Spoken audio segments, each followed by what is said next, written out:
Hello and welcome back. Today we're going to do something a little that I haven't done before. I'm going to talk about my top 10 action figures for 2024. I've never done this before.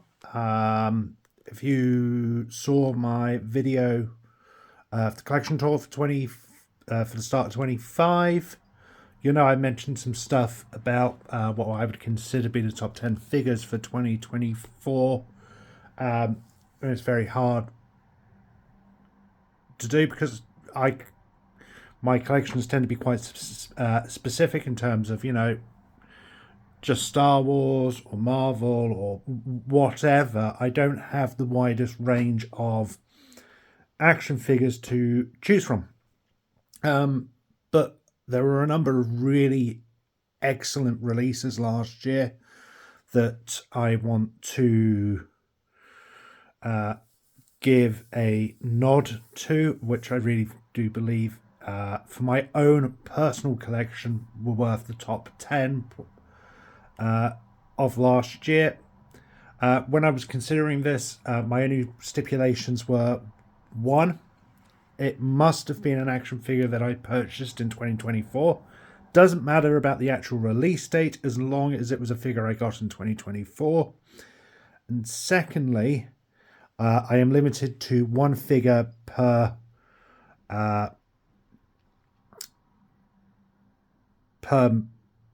series. So, only one from Hasbro's Marvel Legends, only one from, Star Wars Black Series or whatever my top 10 were. So, kicking it off, at the number 10 spot, I think it goes to the Amiga Power Rangers from the Lightning Collection. These were the last Power Ranger figures I picked up with the series line very sadly dead.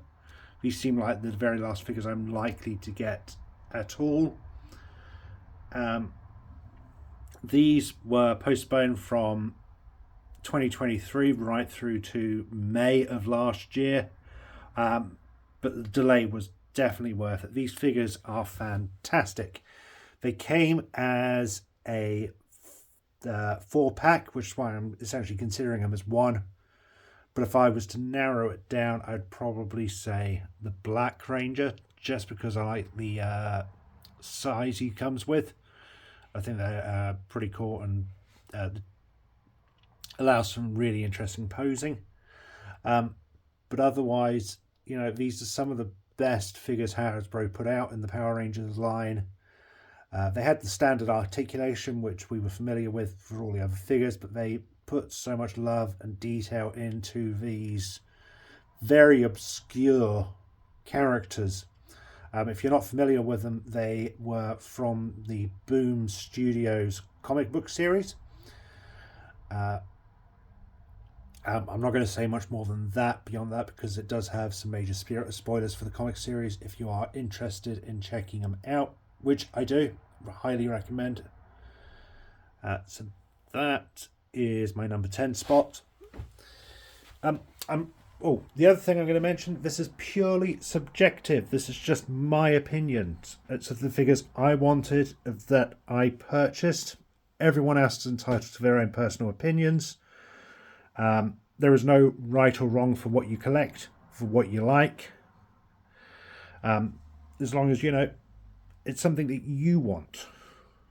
So, moving on to number 9, we have Marvel Legends.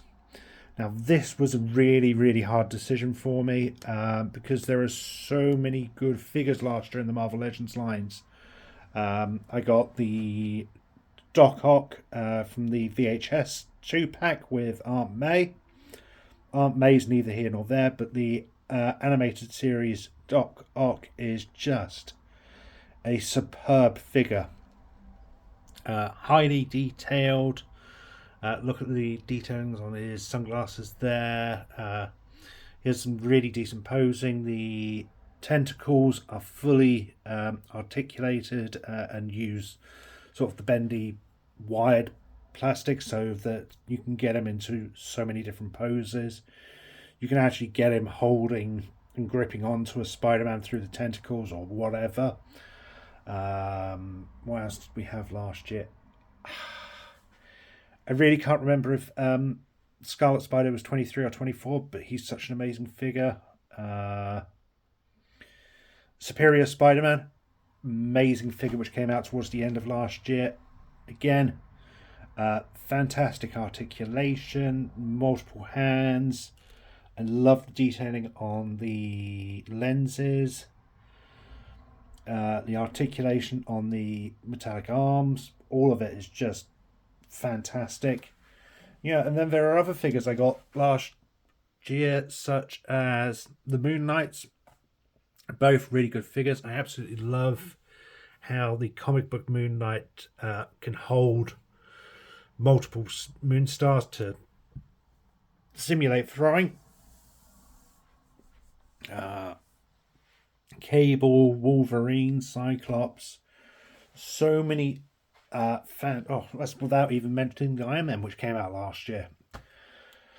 But there were so many different Marvel Legends that you could fill up the entire top 10 just from these figures, which is why I'm limiting it to one. But the one goes to the Venom Null 2-pack. This Venom I got quite late last year. It was in a big sale. I managed to get it for 45 quid for which I think was an amazing price, and this Venom does not disappoint at all. The wings are gorgeous, really nice paint apps on them. The posability on this Venom, you've got him right here in this crouched position, ready to leap into action. You've got tongue, which is, for me, an epitome of who Venom is that really long, grotesque tongue. But yeah, it's a fantastic figure. You can't really see him back there, but there is Null as well, who's a decent figure, but it goes solely to this Venom. Number 9. So number 9 and number 8 are joint positions, because they're both as equally good as each other. But we have the Simpsons and the Sonic 3 movie figures, both from Jazzwares, which last year were just killing it with their action figures. They, typically for me, Jazzwares are very much a children's toy line. They don't do collector aimed merchandising in the same way that Hasbro or Mattel or any of the others do. But they started their Simpson line, which we have here. We have the Bartman, Bart, and Homer. They have some really great articulation, some really nice detailing. They really resemble the characters. You got Homer holding a donut. They had a couple of nice accessories. They were £15 price points. For the price point, I did say or admit that I would have maybe liked a couple of extra hands or accessories, but nonetheless, these are fantastic figures. So we have, for me, out of the 3 I've got, it's got to be Bartman. I just absolutely love the purple on his cape and his mask. It's really vibrant and striking, and he really stands out. My only complaint with this figure is he can't hold the slingshot it comes with. But other than that, it is a fantastic figure. And we have the Sonic 3 figures. Again, some amazing articulation on these figures here. You can see the posability on them. And again, these are, while they're a £15 price point, these are aimed at kids. These are kids' toys to tie in with the movie. But the detailing on them, the articulation on them is just amazing. And I'm really torn here. Shadow is an amazing figure. I gave him the gun from Cyberpunk, which seemed kind of fitting. But I don't know. For me, I'm really torn, and I'm not sure I could perfectly decide between Shadow and Supersonic. Both are just near perfect figures. But if I had to give it, I would probably give it to Shadow, just because I absolutely love the detailing they did on his shoes. You know, right underneath, you got full detailing, perfect paint apps. It would have been so easy to skip out and just paint those thruster bits red. But no, Jazzwares went the extra mile and had painted them like an orangey yellow colour. And then you got this really nice gold on the bands. Yeah, it's just amazing. And honestly, with figures like this, Hasbro, Mattel, whoever could take a serious note from them. So that's our 9. What was that? 10, 9, 8. So that was 8 and 7 positions. 6, I think, goes to the NECA Toys Last Ronin Raphael. I just love this figure. I love the Art Deco on him, that sort of comic booky look. I like how big and chunky of a figure it is, how beefy he looks, how he stands out on a display, that angry yelling face. While it's, essentially the same mold underneath, he looks so different from his brothers. Whereas, comparatively, all of the NECA movie ones just look identical, but this Raph, he just stands out. He came with some nice accessories, multiple pans. I think he has another head sculpt. He holds a size. You can get the size held in that between his fingers look, which I think is a classic Raph look. So that's why it's a top position for 2024. Number 5 has to go to the Mattel 30th anniversary Street Sharks figures. Who'd have figured in 2024 we would be getting Street Sharks figures?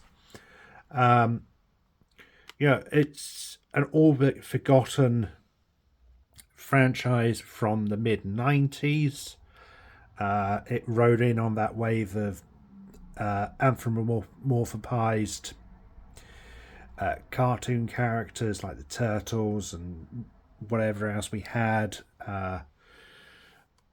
And it's a goofy series. It's, I've tried rewatching the series a couple of times, and it's just, it's a generic kids cartoon from the 90s. It's essentially a forgettable series, but these figures are amazing, and Mattel really did a fantastic job on these. As I mentioned, they are essentially as I mentioned in my collection tour video, they essentially resemble their original counterparts from the 90s, except they've got updated articulation and posability. They still retain their action features. So, we can get them opening their jaws. Actually, let's do it with streaks. It's probably better. Yeah, you can see, you can get them opening their jaws. You can get them in these high octane poses. For me, Streaks has got to take the top spot. He was my favourite character as a kid, and the detailing on him is superb. They got rid of the extending claws action feature for this one, instead gave us interchangeable hands, which allowed the figure to retain the posability that the others had. But overall, it's just a really nice figure. I love the blue on it and the way the lighter blue has faded into this figure. So yeah, that is the number 5 spot. Number 4 is the Nacelle Biker Mice from Mars figures. Again, another franchise I would not have put money on coming back in 2024, but here we are with Vinny, Throttle and Modo back, and these figures, again, much like everything else I've talked about, are just superb. Nacelle have put so much love and attention into these figures. They are highly articulated, highly detailed. They came with different head sculpts. They came with accessories representing their original toys. So if we move Modo out of the way. So if we have a look here with Vinny, he's got his original grabbing claw, and it actually works. They came with hot dogs. They had some really fantastic articulation on them. We've got the bikes coming up. We've got a second wave of these figures coming. Yeah. So the 5 spot definitely goes to the Biker Mice from Mars figures. For me, if I had to give it to one, I think it goes to Throttle. I really want to go into Modo. He's my favourite character. I think his look is superb. I love the metal looking arm on the character, which retains the original comic book cartoon series look rather than their updated look for their comic series. But out of the 3, I felt he had the loosest joints. His blaster or rocket launcher accessory, while a reproduction of what he came with as the original action figure, unlike the other 2, the missile doesn't fire. So yeah, it goes to Throttle. You know, he's got the same as the others, the articulation, the detailing, the look, except, you know, his joints aren't quite as loose, and his original disc launching feature is still there, and they launch well. So yeah, there we have that. That's the number 4 spot. Moving on to number 3. Again, number 3 and number 2 are probably a joint spot, but they it's hard to choose which is slightly better than the other. However, for me, I'm giving it to the Zap Megazord from Hasbro for Power Rangers in Space. Again, such a superb figure. I had this back in January last year, and it still remained one of my favourite figures for the year. So yeah, as I said, I've had this since January last year. I got it very near the start of the year, and it has remained in a top spot all year long for me. I love the articulation on it, the high level of detail, the fact that, I'm not sure if I can open it from this position, but the cockpit opens and you can see the Rangers inside. The transformation sequence is great. Overall, it's just a superb figure, and it felt like a step up from the already excellent Zap, Megazord and Dragonzord.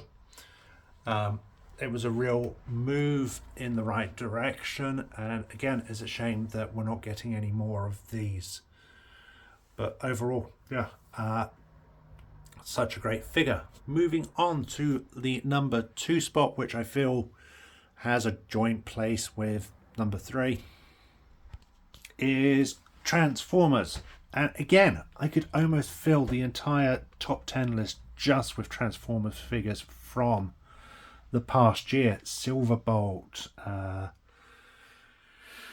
Studio Series Optimus Prime, the Studio Series Death 2-packs. I love that.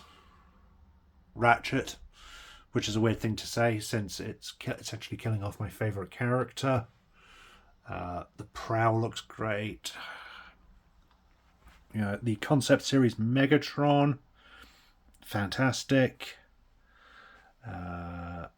Tiger Claw, again, another really cool figure, which looks amazing. The detail of having a peg leg is so unique and different.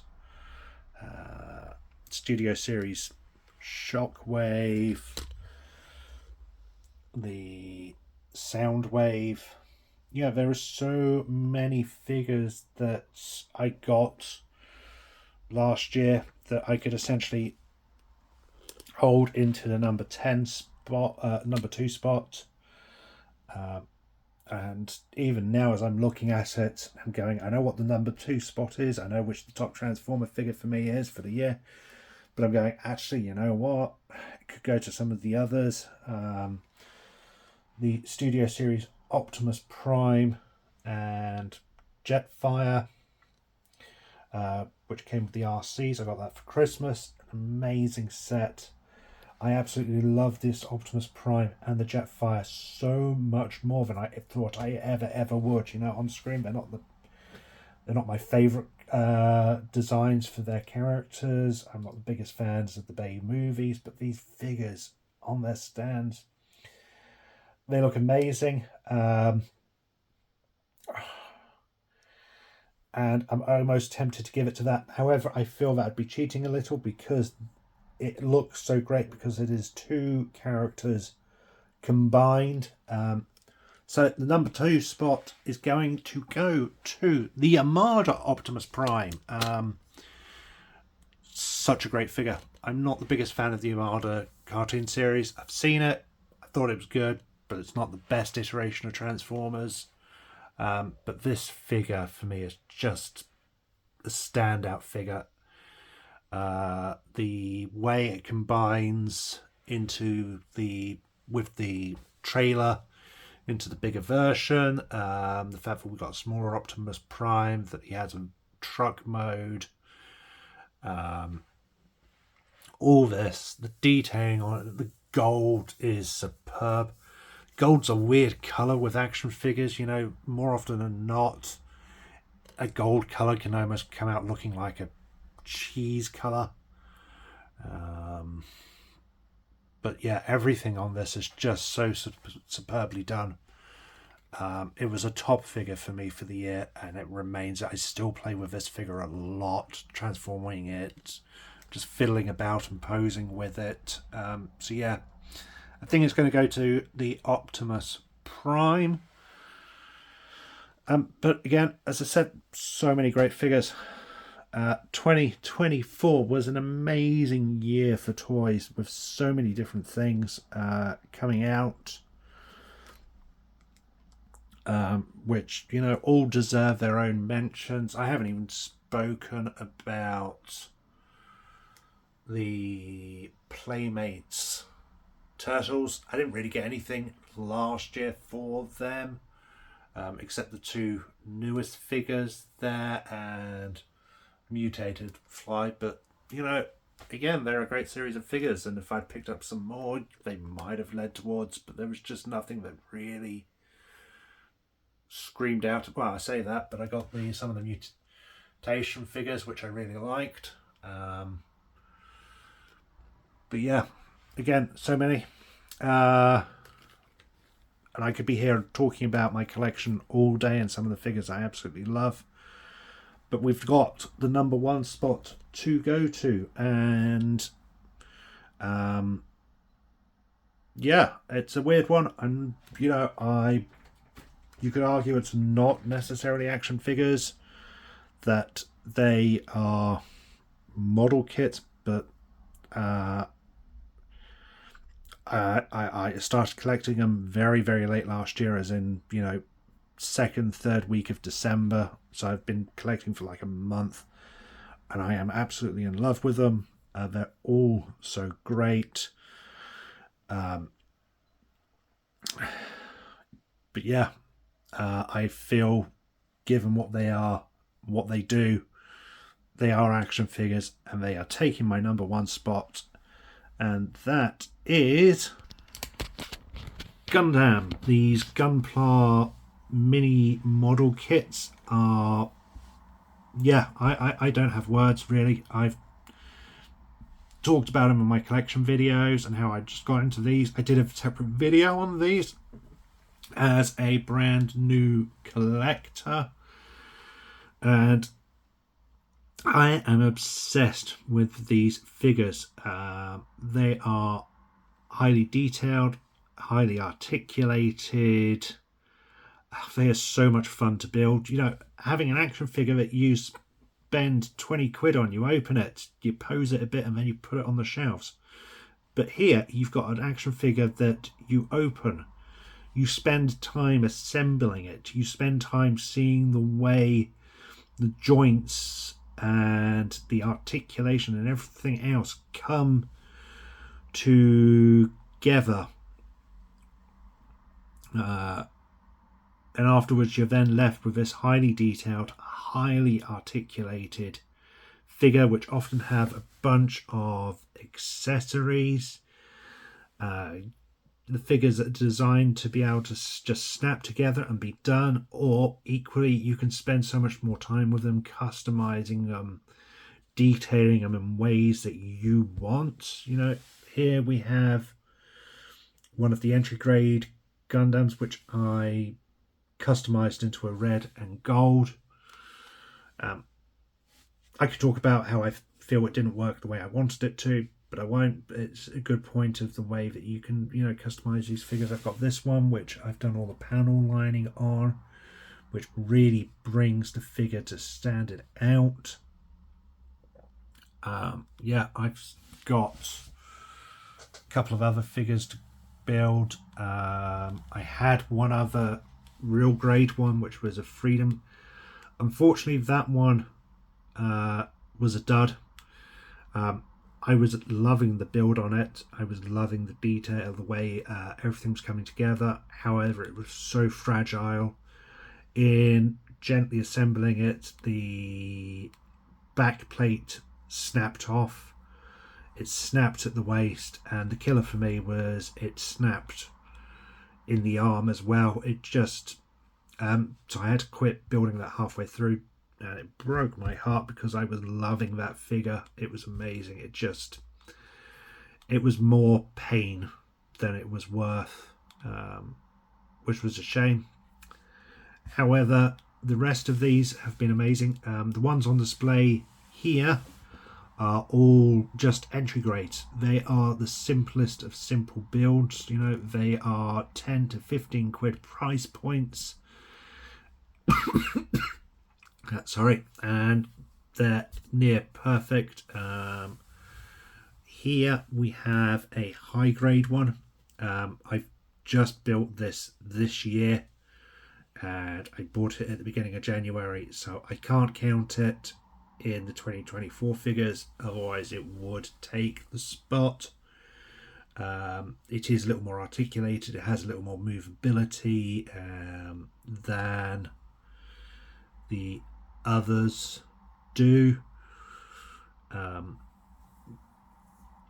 but even at just a entry grade, these figures are astounding. So the number one spot for me is going to this guy right here. I've done a little customizing on it, but very, very little. I customized it as I built it. The others I've done panel lining and things onto the panel lining. You would see, let's find an example of what the panel. So panel lining here with the yellow, you might see a black outline to make them stand out a little bit more. I haven't done that with this one. I did do some other customizing. You can see I painted a little bit of silver on the hydraulics and the tanks on the back. So I did a little customizing as I went through, but very, very little.